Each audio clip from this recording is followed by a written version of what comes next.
So ஆண்டவர் வரும்போதே ஒரு தோட்டக்காரனை போலதான் அங்க காட்சி அளிக்கிறாரு. எதுக்காக தோட்டக்காரனை போல வராருனாக்கா, நம்மளை பண்படுத்தவும் நம்மளை காத்து கொள்ளவும் அவர் வருகிறார். ஆமென்.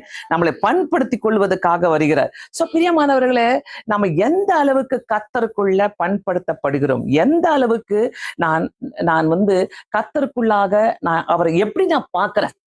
ஆண்டவர் என்னை காத்துக்கொள்ள வந்தார், ஆண்டவர் என்னை பண்படுத்த வந்திருக்கிறார், ஆண்டவர் என்னை சரிப்படுத்த வந்திருக்கிறார், ஆண்டவர் என்னை கல்டிவேட் பண்ண வந்திருக்கிறார், ஆண்டவர் என்ன அழகுபடுத்த வந்திருக்கிறார். ஒரு தோட்டம் வச்சிருந்தாலே, தோட்டம்னு இருந்தாலே அதை பத்தி நீங்க கேட்டீங்கன்னாக்கா அதை அதை வைக்கிறவங்களுக்கு தான் தெரியும். அதை எப்படி அழகுபடுத்துவாங்க, அதை அப்படி அழகுபடுத்துவாங்க, அதுக்கு இப்படிப்பட்ட ஒரு பாட் வாங்கணும்னு நினைப்பாங்க, அதை பண்படுத்துவாங்க, அதுக்கு ஸ்பெஷலா உரம் வாங்கிட்டு வருவாங்க, அதுக்கு ஸ்பெஷலா எல்லா அதோடைய சாமான்கள் எல்லாம் வைத்து அதை செய்வாங்க.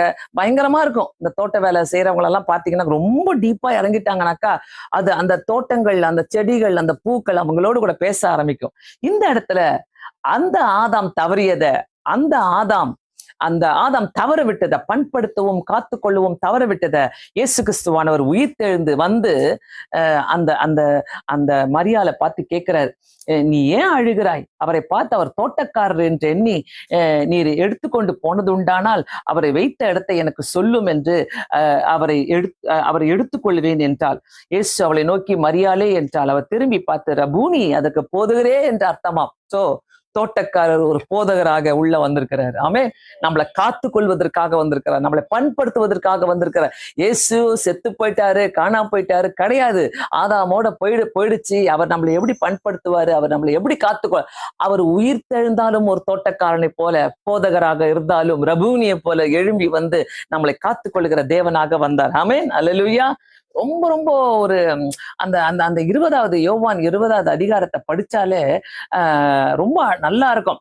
அந்த 2வது வசனத்துல அவரை வைத்த இடம் எங்களுக்கு தெரியவில்லை என்றால், அவளை அலைகிற அலைச்சல் பாருங்க. பெண்கள் பேசக்கூடாது, பெண்கள் நிக்கக்கூடாது, பெண்கள் இப்படி இருக்கணும், அப்படி இருக்கணும், எல்லாம் எதுவும் பண்ணக்கூடாது, நிறைய கமெண்ட்ஸ் போடுவீங்க என்ன. ஆனா இந்த இடத்துல ஒரு பெண்ணுகிட்ட தான் நம்பி இந்த சுவிசேஷத்தை சொல்றாரு ஆண்டவர். முதல் சத்தியத்தையே யார்கிட்ட கொடுத்து அனுப்புறாரு? ஒரு பெண்ணிடத்தெல்லாம் கொடுத்து அனுப்புறாரு. பெண்ணிடத்துல கொடுத்து அனுப்பிதான் அதுக்கப்புறம் தான் அது போய் பரவுது எல்லாருக்கும், சீஷர்கள் மூலமாக. அதுக்கப்புறம் சீஷர்கள்லாம் எங்க இருக்கிறாங்க? கதவை மூடிக்கிட்டு 19வது வசனத்துல பாலாம், கதவு பூட்டி அவங்க உள்ள இருக்கிறாங்க என்ன, அவங்க அந்த அந்த அவங்க வீடுகளிலே பூட்டிட்டு பயந்துகிட்டு உட்கார்ந்து இருக்கிறாங்க. அவங்க நடுவுல போயிட்டு ஆண்டவர் சமாதானம் சமாதானம் சொல்றாரு.